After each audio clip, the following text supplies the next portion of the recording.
Welcome to the Encore Audio Archives YouTube channel. I'm Taper Dave, and this is my channel. I've uploaded hundreds of talks here that I've recorded at meetings in West LA, and I've also recorded conventions starting in 2013. I've got a bunch of those up. And Walt and Mary Murray, the original owners of Encore Audio Archives, started the company in the 80s, and Walt recorded Joe and Charlie's and a bunch of stuff down in Vista, California. My sobriety date is June 20th of 1994.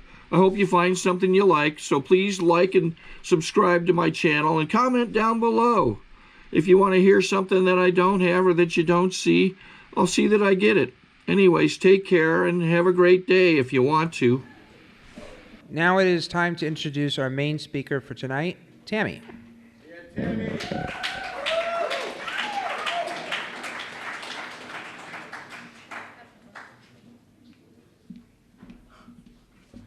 Hi everybody, my name is Tami and I'm an alcoholic.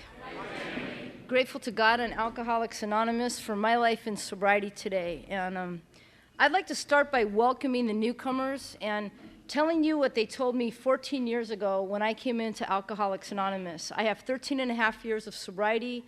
It took me 5 months of coming in and out of Alcoholics Anonymous, taking those 30-day chips before I finally, thank you, that was huge, before I finally surrendered my right to drink alcohol to the program of Alcoholics Anonymous. But when I came in, they told me that I don't ever have to drink alcohol again if I don't want to. And an old timer at my home group used to always stand up and say, and even if you do want to, we of Alcoholics Anonymous can absolutely show you a way that you don't ever have to drink alcohol again. And if you don't hear anything tonight, but you hear that, that's the greatest promise. And we use words like promises and exact and materialize. We promise you that we can show you a way of life that you don't have to drink. And that's the best promise that anyone can give a drinking or a sober alcoholic, that you don't ever have to drink alcohol again. And I believed them that night, and I believe them yet tonight, because Alcoholics Anonymous has shown me a way for 13 and a half years that no matter what's going on in my life, and there's been plenty because life continues even though we get sober, that I don't have to pick up a drink of alcohol again. I'd like to congratulate the birthday people on their birthdays, and I'd like to thank Alan for asking me to come out and speak tonight. And it's short on time, so I'm just going to get right into my story. When I came to Alcoholics Anonymous, I was living in a 4,500 square foot home with 3 cars in the garage paid for, on a full-time, with a full-time maid on a half an acre of land. And my husband and kids have moved out to a 1-bedroom hotel room. That's how bad my drinking had become for them. You know, I was listening to the cake taker share about a $17 hamburger, and I was thinking $17 hamburgers is God's way of telling you you're probably making too much money. And I came in here and I had a lot of stuff, but I was a completely empty human being inside. And I had my first drink at age 13, and I've come to understand after reading this big book of Alcoholics Anonymous that I had a strange and abnormal reaction to alcohol from the very first time I ever picked up a drink, but I didn't know that because I didn't know what an alcoholic was. Ironically, I do not come from a long line of alcoholics, and after studying this big book of Alcoholics Anonymous, I understand that my reaction was strange and abnormal, but I didn't know that then. My dad was having a business party, and my job as his little 13-year-old daughter was to stay at this business party with my older sister, who was a year older than I was, and we were going to bring trays of hors d'oeuvres around to all his business guests. And my sister and I were so excited because my dad had a lot of parties, and we were always shipped off to friends and neighbors and relatives. And for whatever reason this night, he felt that she and I were old enough and mature enough to participate, and we had these little matching outfits, and we were so excited and had our hair done. And about a half an hour before the party started, this tall, handsome guy with dark skin and white teeth comes in, and he's wearing like what looked like a tuxedo, and he was the bartender. And he started talking to my sister and I remember him popping these bottles and tipping these long, tall glasses sideways and pouring this champagne into these tall flutes. And I remember the bubbles going from the bottom up to the top, and it seemed so grown up and so romantic at 13. And for whatever reason, probably the curiosity of a kid, my sister and I started asking him, what does it taste like? And we liked the bubbles, and he said, why don't you just take a sip? And my sister and I each took a little sip, and I didn't like it, and I did not like it. I remember it tickled my nose and kind of burned going down. And my sister said, oh, you know, I don't like the taste. And I remember, always having to just be one-upsman on my sister because I was a year younger. And so I remember taking mine and just guzzling it really fast. And I remember this tall, handsome bartender being so impressed, like, wow, you can really down your drinks. And so I couldn't end there, and I drank another one. And by the time that party started, I was in my bedroom at 13 years old, literally heaving my guts out. I'm a puking drunk. That's not feminine, but that's my story. And I can honestly tell you that there has never been a time in my life that I have drank alcohol, whether it's been a little bit or a little bit more, that I did not throw up. And I was in my bedroom puking my guts out. And I remember my bedroom was the first in a long hallway, and then next door was a vacant bedroom where my dad's friends were supposed to put their coats and their hats and their purses. And I remember them walking by and looking in the bedroom and seeing me puking my guts out and them saying, my God, what's wrong with Tami? And I remember yelling out, it's not the alcohol, it's something I ate. I have the stomach flu. From the very first time I ever drank, like the book tells us, I was already defending my right to drink. How did I know to do that? Why did I do that? I don't know. I ran away from that home at age 15. To make a real long, complicated story short, if you were a girl and you had a young, budding teenage body, you were not safe living in a home with my dad. I'd already been put in 2 foster homes by the time I was 15, and at age 15, I faced going into another foster home, and I didn't want to go. A year earlier, when my sister was 15, she ran away from home and had gotten herself a studio apartment about 3 miles from where we lived. And so I decided rather than go into a foster home, I was going to run away also. And at 15, I ran away and moved in with my 16-year-old sister. And just to give you an idea of how that kind of happened, back then, child services used to intervene through the schools, and our teachers would report strange behavior with us, unexplained absences, abnormal fears, and inappropriate play at playtime. And they'd report it, and child services would come, and they'd, either we had to go or my dad had to go, and my dad would go for a while. But mom would run out of money, and dad would start lurking around again, so mom would take dad back in, and then we'd have to go, and I didn't want to go. So at age 15, I've moved out and lived with my 16-year-old sister, and as you can well imagine, that was like the blind leading the blind, and that lasted all of a couple of months. And then I became a 15-year-old runaway, and I lived the way most 15-year-old runaway girls lived. I was young, I was fun, I was cute, I was worldly, and I was willing. And I found a whole bunch of older guys to take me in and pay my way. I kind of had this double life as a kid, and I started to bring that double life into my early adult life. Because even though I was a 15-year-old runaway, I had, and I was living with all these older guys. I think one time when I was 15, I was actually living with like this 42-year-old guy. And they would usually burn out on me pretty quick because I was immature and chaotic. But, I'm a school teacher today. I teach language arts and social studies in 6th grade. And sadly enough to say, even today, if you're a semi-decent looking kid, or you're semi-good or a good athlete, or you're good in academics, you have academic prowess, school is a pretty safe place for you. And ironically, even though I was a 15-year-old runaway, all through my childhood, I had all these atrocities going on at home with my dad and child services and all that. But school was a very safe place for me because I was a semi-decent looking kid and I was a phenomenal athlete. I used to be able to play on boys' teams back when girls weren't allowed to play on boys' teams. And I also was very good in school academically. So I kind of had this academic, studious, popular, athletic Tami by day, and then I was scared to death, out of control, running away Tami at night. So I kind of had this double life in my childhood, and I brought that into my early adult life. Because here I am, a 15-year-old runaway, living with these older guys. But I remember right before my 16th birthday, I was in the post office, and I saw this big sign for the GED exam. And this was back in 1976, and it was the first year the GED exam had come out. And it talked about you can get a high school diploma by taking this exam. And that's what it is for those of you that don't know. You can take a test, and you don't have to finish high school. If you pass the test, they give you a diploma, which is a high school equivalency. So I just pulled out the form and I signed up, and 6 weeks later, I was at a local high school in a big auditorium taking the test.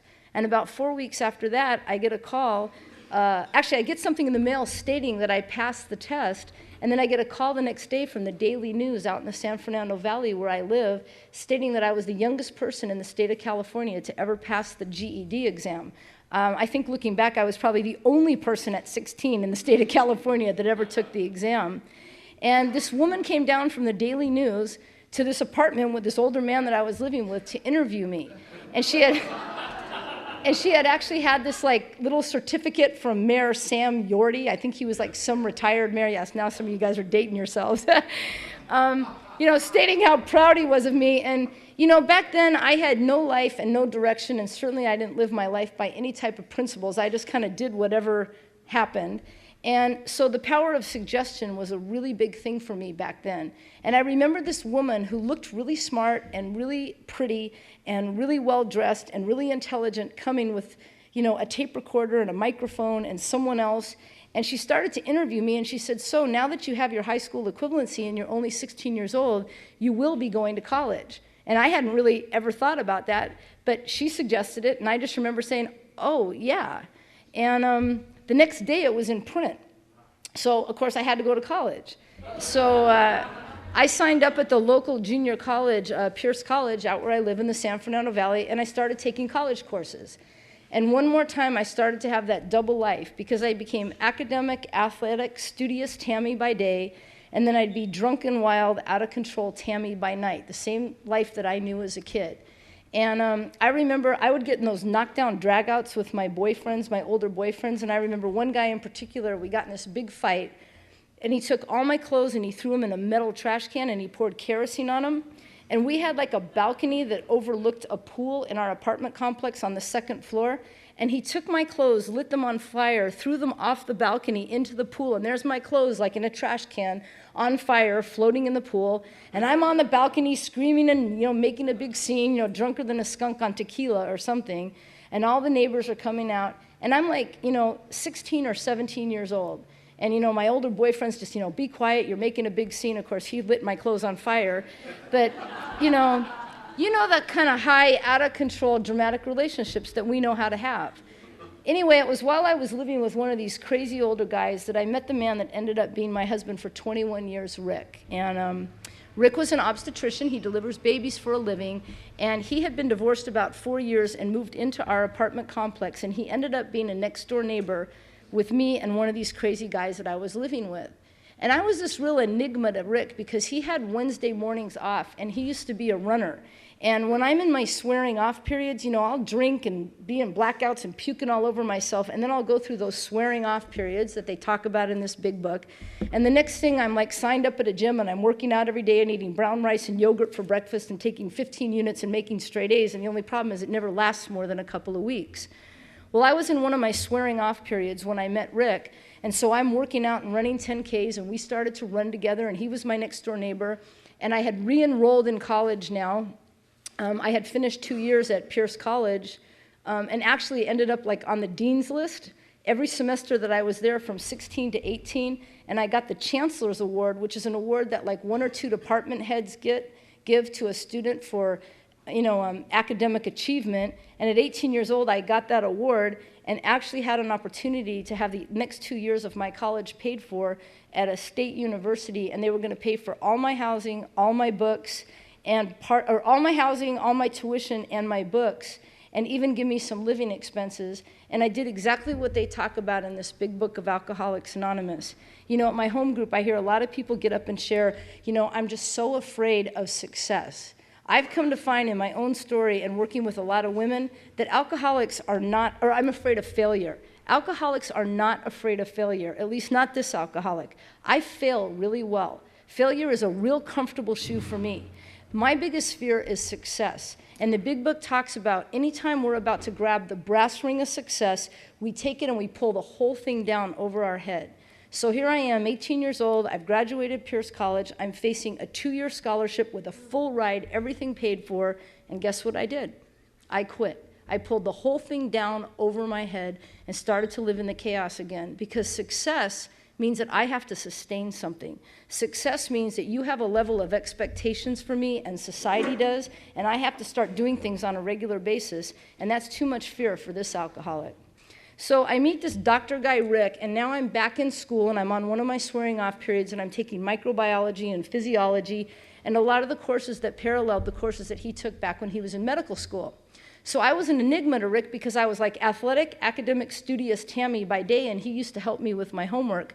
But then he'd be the one that would call the cops at night when my boyfriend and I would get in these knockdown, drag-out fights because he was our next-door neighbor. Literally, a wall separated his apartment from mine. And Rick had this horrible, horrible, horrible habit of staring at me. And even to this day, if you stare at me and I'm not feeling particularly comfortable about myself, I'll start to talk really fast or I'll look down at the ground. But through the grace of God and the program of Alcoholics Anonymous and friends, you know, I'm able to work through those fears and hold your gaze a millisecond longer. But back then, if you stared at me, feeling the way I felt about myself, I would just want to disintegrate into thin air. And my next-door neighbor, Rick, would always just stare at me. I mean, it creeped me out, and I used to call him the stare guy.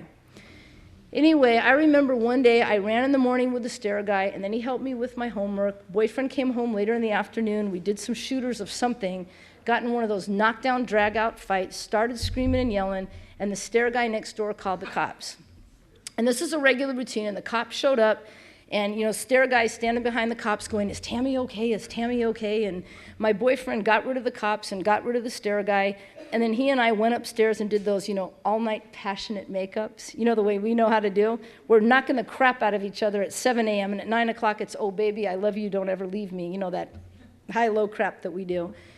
And I wake up the next morning and do exactly what they talk about in this big book of Alcoholics Anonymous, that after a while, a drinker can no longer separate the true from the false, that after a while, the only life an alcoholic comes to know is their drinking life, and that was certainly happening to me. Because I woke up the next morning, and I took a little liquid makeup, and I covered the black eyes, the choke marks, and the bruises, and I threw a backpack on my back and went off to school like there's absolutely nothing wrong with this picture. I had been beaten up the night before. The cops had showed up at my door. Then I, you know, had to sober up and puking on myself. Then those all-night passionate makeups, and literally covered black eyes and bruises and took off to school. And thought nothing, that alcohol had no way, shape, or form any part in the way that I lived my life. So I'm off at school all day long, and about 5 o'clock in the afternoon, I come home from school, and we have that underground parking in my apartment complex, and now I'm needing that liquid relief. You know, I'm already relaxed just knowing that if I just get the 2 flights up that elevator and walk in, the bottle's there, I know how to pour it and I can down it, and I'm just excited I can taste it. I'm already relaxed just knowing that relief is on its way. And I'm in the elevator, and all of a sudden I see the stare guy running toward the elevator. Now, I'd been knocked around the night before. I hadn't slept all night. I've been sitting in classes all day.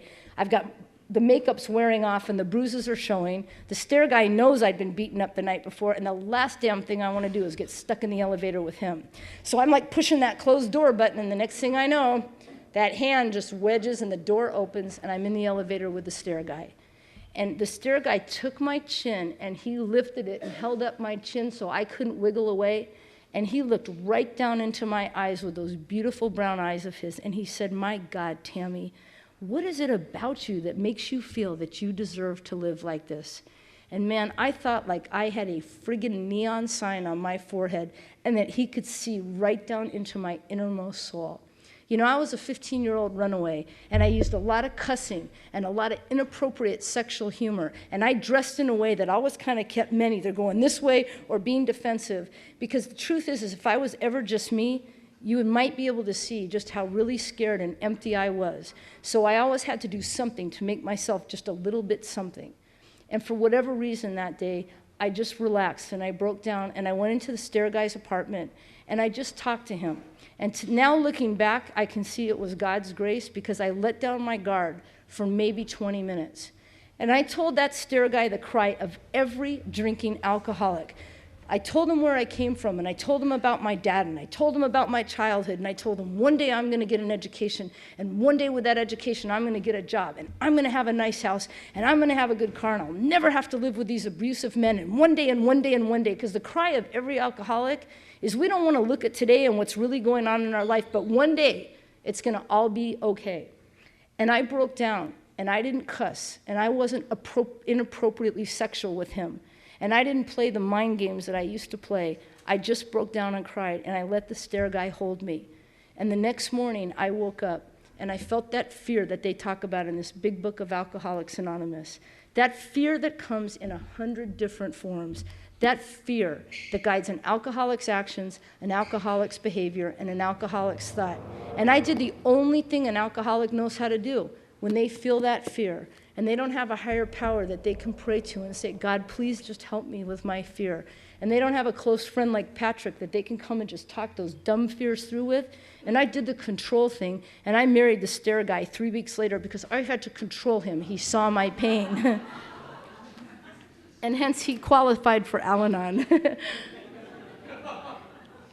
And I'm not going to go into all the devastating things that happened the next 7 years of that marriage, but I proceeded indirectly and in many ways directly to punish Rick for all the abuse that my dad did and for all the men that used and abused me out there. Of course, I wasn't a part of any of that, right?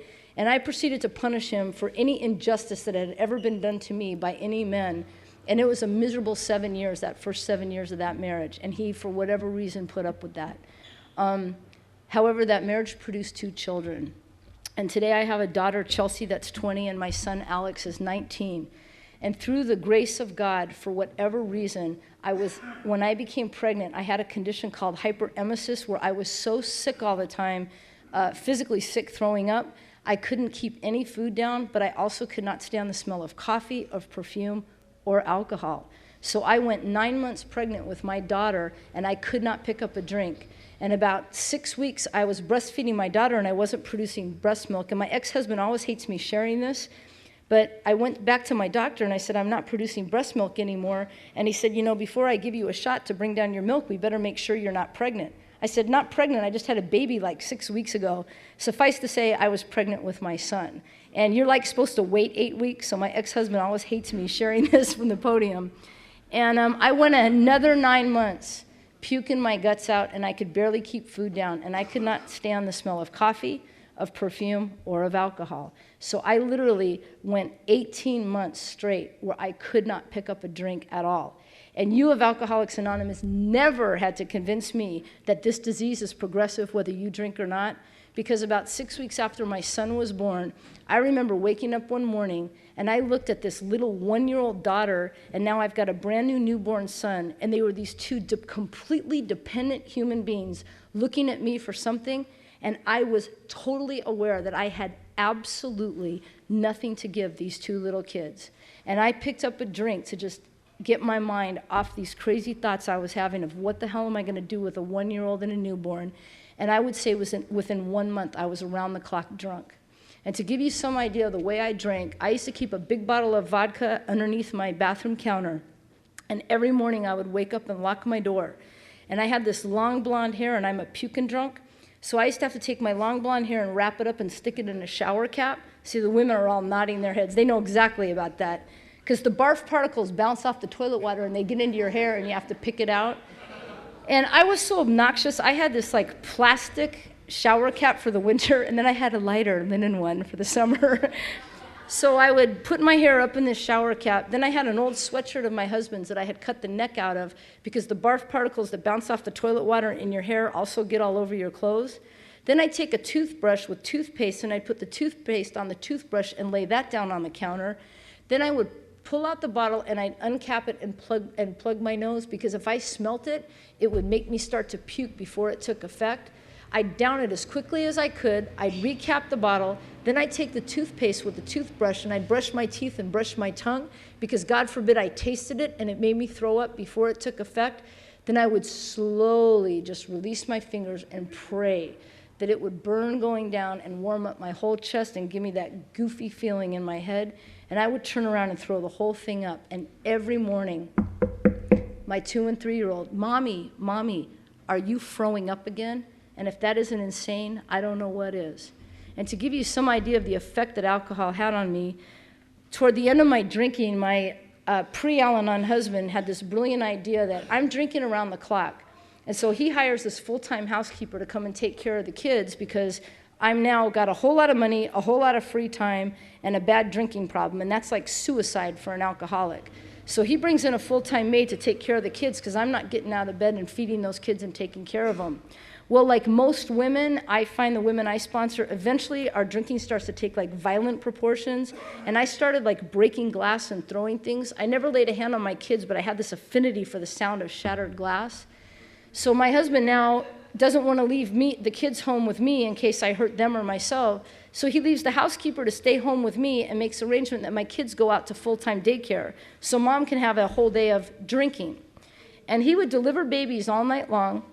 And I remember on one particular night, he came home, he got the kids from the housekeeper, took them off to full-time daycare, saw office patients all day long. Somehow in the middle of the day, I'd gotten myself good and tanked. I don't have to watch any kids, and I've got all this money and all this time.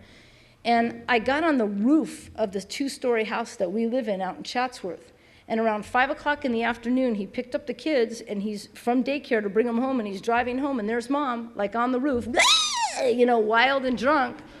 And he parks the car in the garage, and he walks out and has my 2- and 3-year-old on either side of them, and I literally just jumped off the roof onto my husband's back and dug my nails into his head until I was like drawing blood. And he took his fist and reached up to get me off of him, and his fist knocked me in the side of the eye, and the next morning I had this huge hematoma. And I waited to sober up the next morning, and I walked into the Devonshire Police Division in the San Fernando Valley with my black eye and my hematoma, and I filed felony battery charges on my husband for something he didn't even do.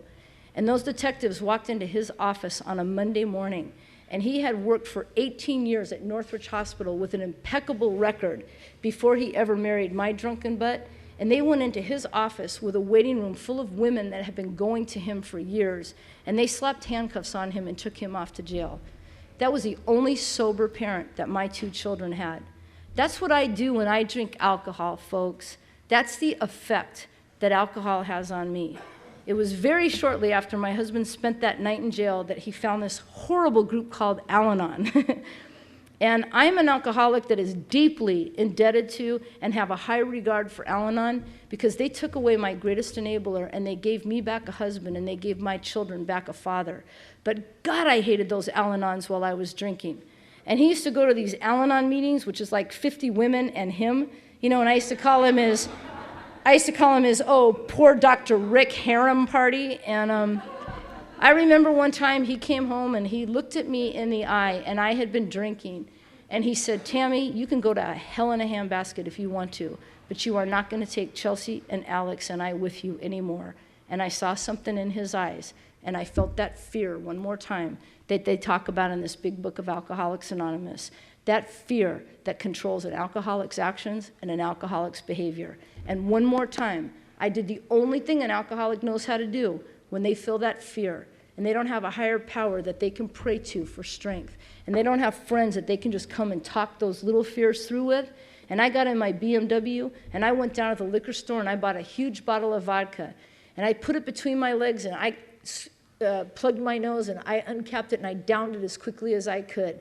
And it burned going down, and it gave me that goofy feeling in my head, and I threw the whole thing up in a brown paper bag, threw it out the window, and got up on the 118 freeway where I live. And I don't know, this tends to run more with the women, but I was one of those blackout, obnoxious phone drunks. We call them phoners at my home group. And that's where you get in a blackout, and for some reason we like to get on the phone and just call all these people in a blackout. And I remember being in the 118 freeway, and the alcohol took effect, and I saw a call box. And I remember saying, you know, hey, I'm going to make a phone call, you know. And the next thing I know, man, I ran that BMW right into that call box, and steam was shooting up, and the red lights were coming. And I didn't mention this earlier, but by the time I came to Alcoholics Anonymous, I'd already been in 4 of those lockdown units from age 15 when I first started appearing at them as a kid, as a runaway. They used to pick me up, but never once for the diagnosis of alcoholism. And 30 days after I hit that call box, I was standing in front of a woman judge, and she's reading my rap sheet, and she said, Tammy, your rich doctor husband ain't going to get you out of this one this time, and you're going to do some time. However, I will waive 30 days of your time if you're willing to go to a 30-day rehab lockdown unit. And hell, I'd already been in 4 of them, so I didn't care. So I said, no problem, and I went in some van that said something like 1-800-HELP-MOMMY, you know, waving goodbye to my husband and kids. And off I went, and in that rehab, I told those doctors what I'd been telling them since I was 15 and I first started appearing in those places. Look, I think I have a problem drinking, and about the longest I can go now is maybe 2.5 days without a drink, and I become so physically sick I have to drink. And those doctors told me back what they'd been telling me since I was 15 years old and I first started appearing in those. Tami, you are thoughtlessly overserved by liquor store owners and bartenders that really do not understand what you went through as a kid, and none of this is your fault. Later, when I came through the doors of Alcoholics Anonymous, you suggested that I may be an alcoholic. In that therapy, I told those doctors that I would lay in bed all day in the morning and think of ways to kill myself because I'd go downstairs and see the broken glass, the broken children, the broken husband, and the broken home, and I'd just go back upstairs, pull the covers over my face, and think of a way to kill myself. And then I'd walk downstairs and pour a little drink on those thoughts, and then I'd be upstairs in my bathroom putting on makeup, thinking, why would anyone want to hurt a nice girl like me and be out about the town? And in therapy, they told me I had clinical depression as a result of my childhood with my dad, and the best hope they had for me was medical management through psychotropic drugs and to be in and out of therapy for episodic depression, but none of this was my fault. Later, when I came through the doors of Alcoholics Anonymous, you all had a new name of a mother that was willing to consider taking her own life without giving a flying hoot how it would affect those 2 kids or that husband. You called it alcoholism. Selfishness and self-centeredness. The world revolved around Tami's childhood pain. In therapy, I told those doctors that while my husband working the hours that he worked, I used to write bad checks on his account, and I would steal his credit cards, and I'd take other men out to fancy restaurants, and I'd buy other men fancy clothes on his credit card. And in therapy, they told me that being that I was put in foster care 2 times as a kid and had no real love and nurturing from my parents, that my taking that money was really my way of indirectly buying back that self-esteem I'd so poorly lost in that childhood, but none of this was my fault. Later, when I came through the doors of Alcoholics Anonymous, y'all had a new name for that one too. You called it stealing. And not only did I steal my husband's hard-earned money and take other men out and buy them fancy clothes and take other men to fancy restaurants, but on several occasions, I took other men to fancy hotels. And on one occasion, I took another man on a fancy vacation. And in therapy, they told me that I was searching for the love of a father that I never had as a kid, and that my needs weren't getting met at home by my husband, Rick. And later, when I came to Alcoholics Anonymous, she had a new name for that too. You called it cheating. By the time I came to Alcoholics Anonymous, we had paid thousands of dollars in expensive psychotherapy to find out that living inside of me was a hurt, wounded inner child due to a lack of love as a kid. And for $1 in one of your baskets, you all said, no, baby, you're a liar, you're a cheat, you're a thief, and you're an alcoholic suffering from alcoholism. And it's the first time I heard the truth about me in 31 years. And young people in Alcoholics Anonymous, I'm going to just say it straight. I watched your secretary for 5 minutes try to get you guys to just quiet down, to have a meeting, and to ask you to be respectful of the neighbors. And many people kept talking. And, I'm going to tell you, young people in Alcoholics Anonymous, if you don't like the old timers, don't worry about it. You'll never be one,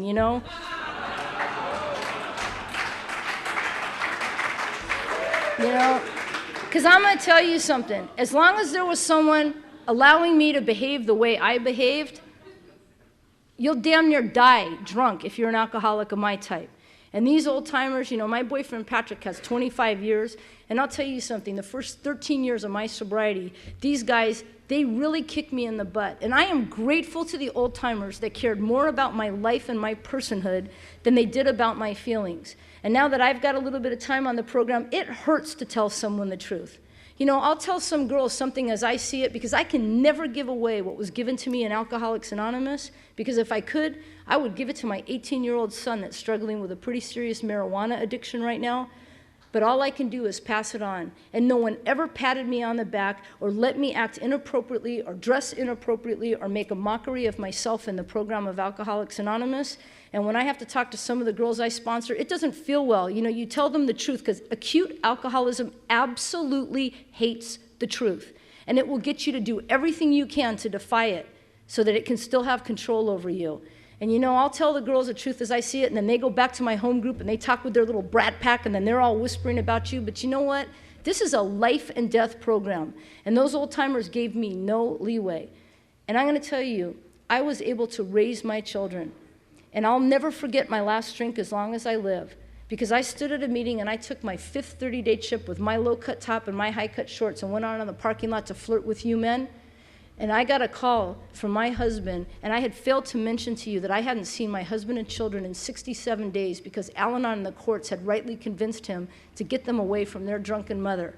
And I took my chip, and I got a call at my home group, and my husband said, "Tami, are you sober?" And with the arrogance of an alcoholic, I said, "Yes, Rick, I'm sober. In fact, I've taken another 30-day chip." And he said, "Well, if you're sober, our son Alex signed up for T-ball, and today's his first game." And I drove down, and I looked up, and there was my little 5-year-old son trying to hit a ball off this big, tall cone. And every time he swung at the ball, he was so little his helmet fell down over his eyes. And my husband was wearing a full team uniform with 2 men from Al-Anon, and he was the coach of my son's team. And my 6-year-old daughter was in the bleachers with a rainbow snow cone. And I realized and felt that fear because they were absolutely going on with their lives without me, and they weren't going to let my insanity get them anymore. And I went and took one more drink, 4 lockdown units, 5 30-day chips. My husband and kids are living in a hotel room. And I took another drink, and I came to 3 days later out in Inglewood by the airport, and to this day, 13 and a half years later, I still do not remember anything that happened in that blackout. But I do remember coming to holding an ice pack on the side of my face and a woman giving my husband Rick directions to come and get me one more time. And I had passed out in an alley behind her house, and she found me in the morning when she took her trash out. And he came and picked me up and handed a restraining order and said, "Tami, your mother and I have custody of the kids. I've moved back into the home on this last run of yours, and you gotta go." And you know what? He drove home, turned off the engine, and I walked up the stairs of the house that we had brought those 2 beautiful children home from after I had given birth to them 5 and 6 years earlier, and I was literally spiritually dead. And I walked into my little 5-year-old son's room, and I said, "Rick, please let me just say goodbye to my kids before I leave." And I knew I had to go. I absolutely could not stop drinking alcohol, and I was destroying these little people. And I walked into my 5-year-old son's room that night, and I had barfed in myself, I reeked of alcohol, and I just touched his little lips, and he smelt me, and he opened up his eyes, and he said, "Mama, why are you doing this to us?" And in that instant, I became willing to do whatever it took. I never wanted to drink alcohol again. And alcohol, not my mommy, not my daddy, not my therapist, not my kids, not my husband, alcohol had finally beat me into the willingness of the dying to come back to Alcoholics Anonymous, surrender, and do it your way. And I haven't had a drink since. And those old timers, this one guy, Nick, used to tell his babies, "Stay the hell away from that blonde girl, Tami. She's bad news, you know." And I came and I surrendered my right to drink, and he was my mentor for the first 11 and a half years of my sobriety. And Nick passed away 2 years ago with 43 years of sobriety, and to this day, when I have a problem, I just pray to Nick, and I can still hear his answer and feel his cowboy boot going up my rear end, you know. And, today I'm a 6th grade school teacher, and I had my legal right taken away from me to raise the 2 children that I gave birth to because a clear liquid that looked no different from this water had so much power over their mother that it was more powerful, this liquid, than a love a mother had for her 2 children. That's pretty powerful. And because I was able to wedge a program of Alcoholics Anonymous between me and a drink, my kids got to be raised in a 2-parent home. I became sober when my kids were 5 and 6, and today they're 19 and 20. And I got to be the team mom and the sports mom and the PTA mom, and I got to make, like someone shared earlier, living amends. And today I get to teach your kids, and if that doesn't scare you, it like seriously should, you know? And I'm gonna end in saying that I wish I could tell you it was all hunky-dory, and I'll end with this. At 11 and a half years of sobriety, my old timer Nick had a stroke, and he was left where he couldn't even talk or speak. And I had become very dependent on Nick because I didn't trust a whole lot of men. And he was my mentor and my old timer in Alcoholics Anonymous. My husband Rick of 21 years came home and told me that he was leaving me for a younger woman, and that she was prettier than me, she was more fun than me, and she was sexier than me.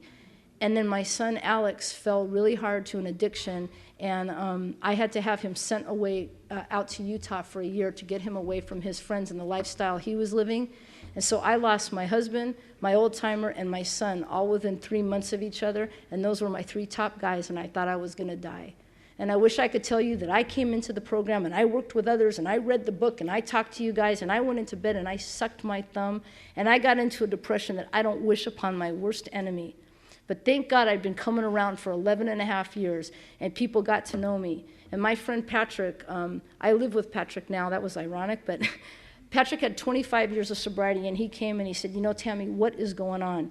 You're not speaking, you're not sponsoring people, you're not showing up at meetings, but you tell us all you're fine, and I want to know what's going on. And I opened up that day, and I told Patrick the truth, no more defense and all of that. And he said, Tami, one more time, the old timers, you know, the newcomers were all, oh, poor you, your husband left you, you're pretty, you'll do fine. And he turned me around and gave me that kick that I needed. Your problem is not that Nick is, and then Nick died, not that Nick is dead, not your drug-addicted son, and not your husband leaving you for another woman. Your problem is alcoholism, and it's got you one more time sucking your thumb, feeling sorry for yourself, and not accepting life the way it is. And I hadn't even had a drink in 11 and a half years. And he said, get your ass back in meetings and do what you knew to do the first year of sobriety. And now it's been 2 years, and I did have to go through a divorce after 21 years. And my son still is struggling with a drug addiction, and Nick is still buried in a cemetery. And my whole attitude has changed toward all of it. Because one more time, I treated what was really wrong with me, and that was alcoholism. And it had me one more time. I don't know how close I came, but it puts a chill in my spine to think about it. I thank God for Alcoholics Anonymous, and more importantly, I thank each and every one of you in Alcoholics Anonymous for God. Today when I have a problem and I feel that fear, I have a higher power that I pray to for strength. And I come and I talk to my friends in my home group about my dumb little fears because I don't ever want to take another drink again. If you're in this room tonight and you're an alcoholic like me, I'm going to say a prayer that you never take another drink again. And if you ever take another drink again, you better pray that you're not an alcoholic like me. Thank you.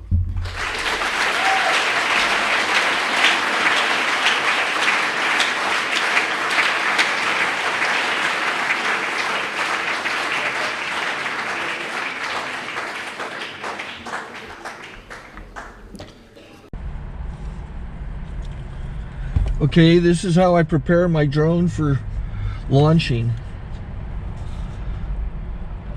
I like to do it inside the cab of my truck so I'm not standing outside in the weather. To install the joysticks for control, up and down, right and left, powered on. I have an Android phone that I use to connect it to the drone with. And it's actually controlled through the iPhone, through an app. Oops, wrong way. It's actually controlled through the iPhone, or through this Android phone, through the app. It's actually controlled through the Android phone, through an app, and you connect it through this short connection right here.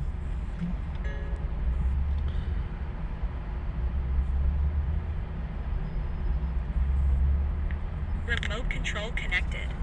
Remote control's connected. So I pull out the drone. I have to extend the legs. Long legs extended first, then the short legs. Remove the gimbal protector. Set that aside, then power it on one short burst, then one long burst. I lay it down. So I have to go to calibrate. So the drone's not connected yet. It shows you here as this drone gets disconnected, even though the remote's powered on. So the drone has to establish it's connected. So I go into the app to calibration mode. First I'll calibrate the remote controller. Start calibration. Out, in, out, in, up, down, and then this little wheel is to control the gimbal. So it's calibrated. Go to gimbal calibration, start calibration, and then it calibrates the gimbal. I don't know if that shows up. The gimbal's moving all over the place. Changes, you can see it on the video. And I'm calibrated to take off. It's acquired 7 satellites at the moment. There are 26 satellites up in the sky, which it has to acquire before you can take off. So it's connected. It's got enough satellites. This is white. I can go to press this little arrow button, swipe right to take off, and it would start the motors if I slid this to the right. But I'll wait till I get outside. Don't want to do it inside.